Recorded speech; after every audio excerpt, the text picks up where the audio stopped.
안녕하십니까.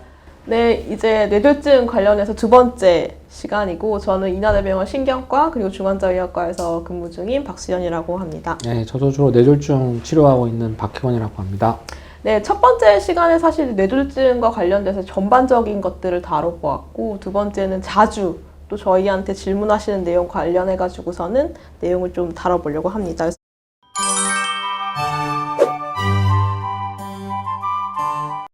여러 가지 이제 질문들이 나오기는 했었는데 가장 많이 질문하시는 것 중에 하나가 본인이 이제 뇌졸중이 생겼거나 아니면 아버님이 생겼는데 이 밑에 세대들한테 유전이 되느냐라고 하는 것들을 되게 많이 질문하시거든요. 그래서 어떻게 답변해 주세요? 그게 예전하고 지금하고 조금 바뀌는 것 같습니다. 예전에는 저희가 이제 그 뇌졸중으로 이제 바이블 같은 책이, 성서 같은 책이 한 두세 권 있는데요. 그 중에 하나가 이제 스트로크라는 책이거든요. 저도 이게 언제 나왔던 얘기인지 좀 궁금해가지고 다시 찾아봤는데 벌써 20년 된 얘기더라고요. 그때 교과서에 나와 있는 표현을 그대로 말씀을 드리면 환자분들 중에 많은 분이 내 어머님이 뇌졸중이라든지 삼촌이 뇌졸중이다 이렇게 해서 오시는 분들이 있어요. 근데 뇌졸중이 생각보다 유병률이 굉장히 높은 질환이에요. 그쵸, 특히 네. 요즘 MRI가 나오면서 맞아요, 네. 미세한 뇌경색도 잡아내다 보니까 굉장히 올라갔어요. 그럼 확률적으로 저희가 저번에 어디서 계산한 걸 얘기를 들었는데 자기 이제 육촌이나 뭐 점파서 사촌이라고 할까요? 사촌이면 이제 할머니, 할아버지, 엄마, 아빠, 삼촌 정도가 되겠죠. 네. 그 중에 뇌졸중 환자가 없을 확률은 많지 않습니다. 아마 20%도 안 될 거예요. 맞아요. 그래서 네. 그 정도라고 하면 특별히 본인한테 위험이 별로 없다고 하면 됩니다. 근데 아까 말씀드린 예전적으로 에피데미올로지 역학에서 나온 데이터를 보면 아빠는 별로 영향이 없고 엄마가 55세 이전에 뇌졸중이 왔을 때는 본인이 뇌졸중에 올 확률이 특히 영의 젊은 나이에 올 확률이 2배 정도 올라간다고 돼 있어요. 네네. 그래서 적극적인 검사나 검진을 받아보시는 게 좋고 두 번째로는 이 개념이 지금 달라진 게 약간 있는데 예전에 20년 전만 해도 유전자 검사라고 해서 할 수 있는 게 많지 않았습니다. 그쵸. 그래서 또 한 가지는 유전자 검사를 해서 결과가 나와도 이제 좀 속된 표현으로 기분만 더럽지 할 수 있는 게 별로 없었어요. 맞아요. 그래서 저도 별로 안 했고 또 검사도 비싸고 그쵸. 나올 확률도 낮고 해서 안 했는데 아시다시피 지금은 유전자 뇌졸중에 관련돼서 검사가 굉장히 많습니다. 이게 꼭 뇌졸중이라기보다는 혈관이나 아니면 내 노화랑 관련된 유전자 검사들이 꽤 많이 늘어났어요. 그래서 검사를 해보면 의심되는 경우에 검사를 해보면 실제로 제 경험에도 한 10에서 20%는 나오고요. 지금도 이제 한두 가지 이제 치료할 수 있는 약이 나온 게 있긴 합니다만 그게 아니더라도 유전자가 나오면 지금 유전자 검사를 하는 대표적인 이유는 아까 말씀하신 내가 뇌졸중인데 자녀분들이 뇌졸중에 올 확률을 볼 수 있다는 거죠. 그래서 본인이 뇌졸중인데 아마 55세 이전에 걸린 경우에는 저희가 중요한 몇 가지 팩터를 파악해야겠습니다만 그런 경우에 유전자 검사를 좀 적극적으로 하는 편이고요. 거기서 만약 영향이 있다. 그러면 저 같은 경우는 알려드리고 자녀분도 유전자 검사를 해봐서 만일에 이제 저희가 도미넌스를 따질 때 우성인 경우는 한 반 정도가 유전이 되는 거거든요. 네네. 그럴 경우에 자녀분이 검사를 해서 음성이면 좀 마음을 놓으셔도 되는 거고 양성이면 좀 젊은 나이에도 머리 혈관을 찍어본다든지 이런 검사 해보는 거가 가능해서 요즘은 저희 우리나라 논문 중에서 장애에 나온 논문 중에 이런 게 있더라고요. 이제 고전적으로 우리가 알고 있는 고혈압, 당뇨, 고지혈증 검사에 추가적으로 우리가 알려져 있는 한 10개 정도 유전자 검사를 하는 게 의미가 있나를 보면 지금도 당뇨, 고혈압, 고지혈증을 검사해서 그 유전적 요인을 파악하는 게 훨씬 중요합니다. 네. 치료할 수가 있기 때문에. 네.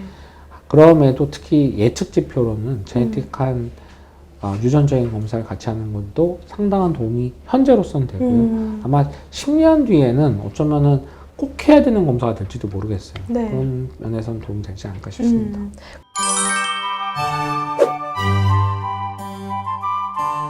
네, 뇌졸중이 어떨 때 생기는지 의심을 조금 해보고 그 다음에 진짜 뇌졸중이 맞는 것 같다라고 했을 때 응급하게 대처할 수 있는 방법이 무엇이 있는지. 저희가 이거를 왜 강조하는지부터 잠깐 설명을 드리면 저희가 아까 뇌졸중 중에 거의 70에서 80%는 혈관이 막혀서 왔다고 그렇죠. 그러지 않습니까? 네, 네. 그 중에서도 우리가 무서워하는 거는 큰 혈관이 막혀서 오는 경우거든요. 그런 경우에 이제 다는 못하지만 병원에 한두 시간 내에 오시면 이걸 재개통을 해서 아까 말한 걸어 다니고 용병도 처리하고 어느 정도 대화도 가능하고 사회생활 할 수 있을 정도로 되돌릴 수 있는 경우가 그렇죠. 있습니다. 네네. 근데 거기서 시간을 주로 많이 잡아먹는 게 병원 온 다음이 아니에요. 병원 온 다음에 병원에서도 10분이라도 줄이고 해서 최선을 다하는데 대부분의 시간은 환자분이 119에 전화를 늦게 해서 생겨요. 맞아요, 맞아요. 지금 인천 지역 데이터를 소방서 가서 보면 계속 모니터링 한 걸 보면 저희가 이제 뇌졸중 환자 같은 경우에 전화를 해서 전화를 한순간부터 그 환자를 119가 픽업해서 병원에 갖다 놓을 거 아닙니까? 거기까지 전화를 해서 병원에 도착한 데까지 시간이 우리 생각에는 막 한두 시간 걸릴 것 같잖아요. 10분 내외입니다. 네. 본인이 전화만 하면 돼요. 특히 이제 미국은 이게 문제인 게 잘들 모르시고, 저도 미국 가서 생활해 본 적은 별로 없습니다만, 한 119를 부르는 순간, 미국은 911이죠. 한 300에서 1000만 원이 깨집니다. 그러니까 이게 큰 배리어인데, 큰 장애가 되는데, 우리나라는 이런 말 해도 소방서가 좋아할지 모르겠습니다만, 공짜예요. 이런 걸로 돈 받는, 악성적으로 이용한 사람만 아니라면, 그렇죠. 예, 공짜입니다. 그래서, 아까 조금 이따 말씀드린 전조 증상이 의심된다. 그러면 전화를 하셔야 돼요. 특히 올해 아마 크게 뉴스가 됐던 게 아마 연초에 유명한 연예인 한 분 예, 돌아가신 분이 맞아요. 있고 네네. 서울의 대형병 간호사분이 큰일 경험한 것도 있죠.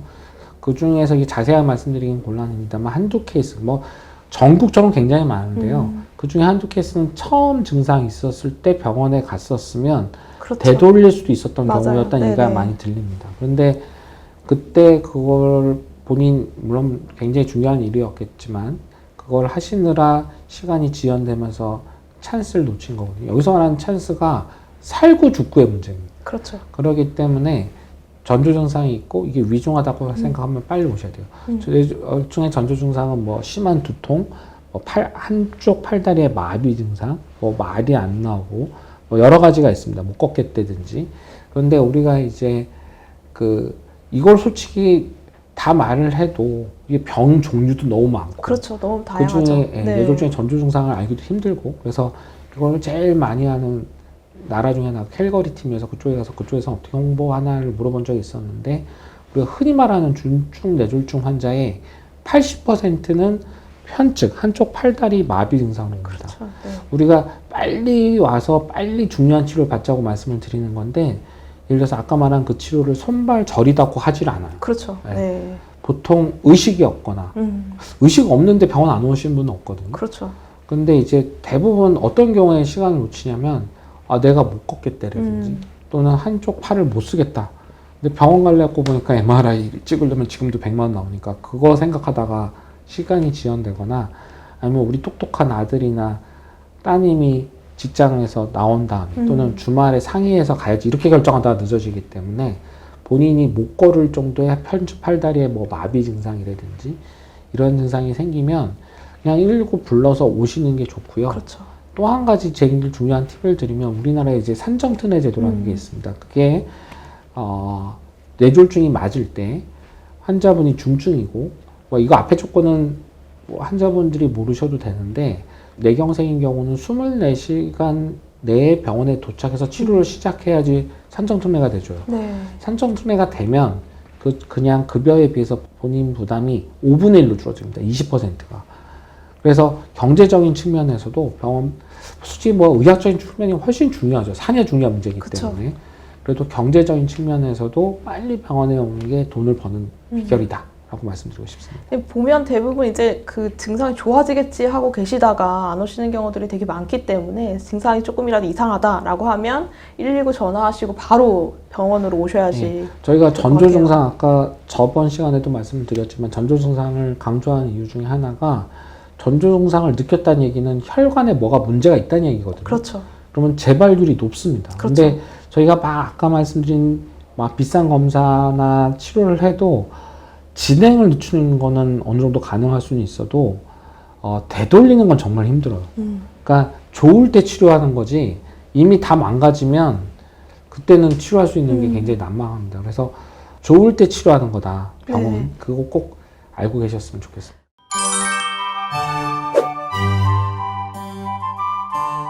그러면 이제 뇌졸중 치료 후에 그럼 우리가 이제 주의를 해야 하는 사항들이 좀 있을까요? 예, 굉장히 좋은 질문이시고 하지만 답변하기도 힘든 면이 있는 것 같습니다. 저희가 특히 뭐 뇌출혈도 그렇고 뇌경색도 그렇습니다만 저희가 이제 뇌졸중을 아까 말씀드린 대로 뇌출혈, 뇌경색으로 나누죠. 근데 뇌경색을 주요 윈자로만 그 성질로만 나누어도 뇌혈관이 안 좋아서 오는 경우가 있고 심장이 안 좋아서 오는 그렇죠. 경우가 있고 소혈관이라고 해서 머리카락 같은 혈관이 막혀서 오는 경우도 있고 뭐 미세출혈이 동반된 경우도 있고 해서 또 위험 인자도 굉장히 많죠. 맞아요. 그래서 솔직히 이걸 일괄적으로 말씀드리기가 굉장히 힘듭니다. 그래서 제가 이거에 대한 질문을 자주 받는데 제가 이제 통상적으로는 왜 우리 예전에 학력고사 1등한테 물어보면 항상 했던 얘기 있죠. 교과서대로 맞아요. 공부하고 수업에 충실했다. 이것도 똑같습니다. 일단 주치 선생님이 제일 잘 알아요. 그래서 주치 선생님한테 내가 어떻게 해야 될지 한번 물어보시는 게 좋고요. 근데 이제 환자들이 왜 이거에 대한 니드가 있냐고 그러면 저도 그렇습니다만 선생님들이 너무 바빠요. 그래서 자세히 못 알려준다는 거죠. 그래서 제가 몇 가지 팁만 말씀을 드리면 저희가 뇌졸중은 초기가 제일 위험합니다. 아까 말씀해 주신 것처럼 뇌졸중 초기랑 뇌졸중 지나서 1년 뒤가 위험도가 같지가 않아요. 특히 처음 뇌경색 같은 경우에 생긴 다음에 요 3개월 사이에 재발률이 제일 높거든요. 그래서 통상 3개월 사이에 치료를 세게 하고 그 다음에 치료를 낮춰야 됩니다. 이걸 못 낮추면 뇌출혈 위험성이 굉장히 올라가요. 그래서 저희가 통상 6개월까지는 처음 봤던 선생님한테 진료를 보시는 게 좋고요. 통상 6개월에서 1년 된 시점쯤 되면 약이 어느 정도 고정이 되거든요. 네네. 그때는 예를 들어서 제 환자 중에도 뭐 전라도에서 오신 분이라든지 제주도에서 오신 분들 같은 경우는 그쪽 지역으로 보내서 치료를 한다든지 이렇게 합니다. 근데 초반에 저희가 6개월, 1년 그러면 굉장히 자주 오시는 것 같은데 퇴원하시고 나서 한 3번 지나면 1년 됩니다. 그렇죠. 네, 그래서 그때까지는 보호자분이 오셔서라도 약을 좀 조절을 처음 치료받았던 데서 물론 사정에 따라서 미국을 가야 된다. 그러면 저희 자료 드리죠. 그래서 그렇죠. 그쪽에서라도 꼭 조절을 받으시는 게 좋고 이걸 계속 유지 안 하시는 게 좋고 저 개인적으로는 혈압하고 콜레스테롤 중에서 LDL 값하고 네. 그리고 당뇨 환자분이라고 하면 당화혈색 수치 이 3가지는 자기 수치를 알고 계시면 그렇죠. 이게 알아야 뭔 치료가 되거든요. 저도 몸무게 재기 싫습니다. 몸무게 체중계만 올라가면 그날 우울해져요. 근데 체중계를 올라가야 운동도 하고 음식 조절도 하고 싶어지거든요. 요 3값을 알아야 내가 왜 치료받고 있고 이걸 치료해야 되는 이유가 생깁니다. 그래서 자기 값에 대해서는 제 경험상 이거 매일 할 필요도 없거든요. 한 달에 한 번만이라도 특히 뭐 혈액 검사는 1년에 보통 3번에서 4번 받는 걸 권장을 하는데 1년에 한 번만이라도 하시고 자기 값을 알고 있는 게 수치를 알고 있는 게 자기 건강에 되게 좋습니다. 제가 보기엔 본인의 나이 외우는 것보다 아까 말씀드린 혈압 그렇죠. 그리고 콜레스테롤 중에 LDL 수치 그다음에 당뇨 환자라면 당화혈색 수치 요걸 아는 게 오히려 본인의 건강에는 더 도움이 될 수 있습니다.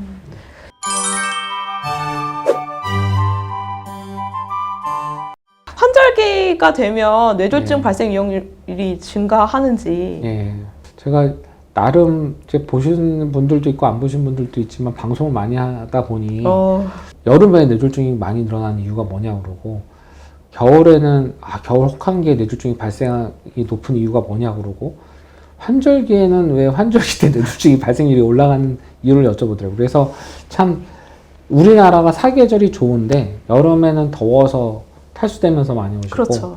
겨울에는 너무 춥다 보니까 많이 오시고 솔직히 봄하고 가을에도 그러면 좋아야 되는데 실제로 그렇게 떨어지지가 않습니다. 저희가 통계적으로 보면 뭐 통계마다 좀 다릅니다만 5월달하고 10월달 뇌졸중이 발생률을 보면 뇌출혈, 뇌경색 합쳐서 봤을 때 10월달하고 5월달이 뇌졸중 많이 생기는 달에 넘버 2, 3 정도에 들어가요. 그래서 가장 큰 이유가 이 일교차가 커서 그런 게 아닌가라는 생각을 합니다. 이게 그 외국 데이터를 갖고 오기가 힘든 게 미국 같은 경우는 뇌졸중이 제일 많은 데가 플로리다거든요. 근데 제가 듣기로는 사계절이 없어요. 맞아요. 네. 네, 그러다 보니까 이 미국하고 우리나라하고 일본하고 영국이 다 달라요. 솔직히 우리나라도 예를 들어서 강릉하고 제주도 같을 수 없지 그렇죠. 않을까 싶어요. 그렇죠. 그리고 이제 이거에 대가인 분한테 여쭤봤는데 자기가 이걸 연구할수록 연구할수록 고민이 되는 게 예를 들어서 본인 생각에는 추우면 뇌졸중이 많을 것 같아서 영국 선생님이셨는데 연구를 해보면 진짜 혹한에는 환자가 방에서 안 나와요. 아, 그리고 모자를 쓰는 사람도 많고. 그렇죠. 그래서 이게 날씨 데이터랑 이게 많이 다르더라. 근데 다른 말로 하면 추운 날에 야외 활동을 줄이고 추울 때 모자나 장갑을 쓰고 뭐 그분은 모자를 강조하셨는데 목도리하고 네. 그런 거를 하는 것만으로도 날씨 팩터를 많이 줄일 수 있지 않나. 환절기 때도 일교차가 크다라고 그러면 예를 들어서 가벼운 옷 여러 벌을 입고 활동을 이제 그때그때 날씨 맞춰서 네네. 하신다든지 하시는 게 좋을 것 같고요. 이것도 데이터를 내긴 굉장히 힘듭니다만 저희가 공감하는 것 중에 하나는 환절기라고 해서 또는 또 어떤 상황이라고 해서 요즘 코로나여서 또는 미세먼지여서 밖에서 야외 활동을 줄이라는 얘기를 하지 네. 않습니까? 근데 누가 분석한 걸로는 코로나 때나 또는 미세먼지라고 해도 마스크 쓰고 가벼운 야외 활동을 하는, 운동을 하는 게 훨씬 예방 효과가 큽니다. 그냥 이렇게 드륵드륵, 제가 이런 말 해도 되는지 모르겠습니다만, 이 지방을 키우는 것보다는, 네네네. 미세먼지를 마스크로 차단을 하면서라도 야외 활동을 하시는 게 좋고요. 제 외래에서 경험을 말씀드리면 어떤 환자들이 놀랄 만큼 좋아서 오신 분들이 있어요. 아까 네. 말씀드린 콜레스테롤 LDL 수치나 당화혈색 수치가. 그러면 좋아지신 분의 열의 8은 운동한 다음에 좋아지십니다. 식사만으로 좋아지신 분들은 많지 않더라고요. 그래서 운동하시는 걸 좀 적극적으로 권해드립니다. 아, 네.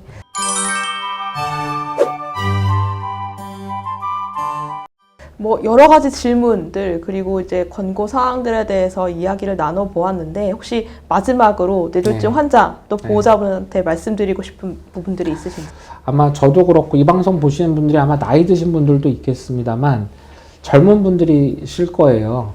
그러면 아마 지금 이런 고민하실 겁니다. 이번 겨울 저 추석 때 또는 명절 때 부모님한테 뭐 사다 주지 하면서 이제 또 이상한 RPG 오메가 뭐 벌건데 무슨 뿌리같이 생긴 거 뭐 물로 쯧낸 거 뭐 맞아요, 이런 거 맞아요. 생각하실 거예요. 보나마나.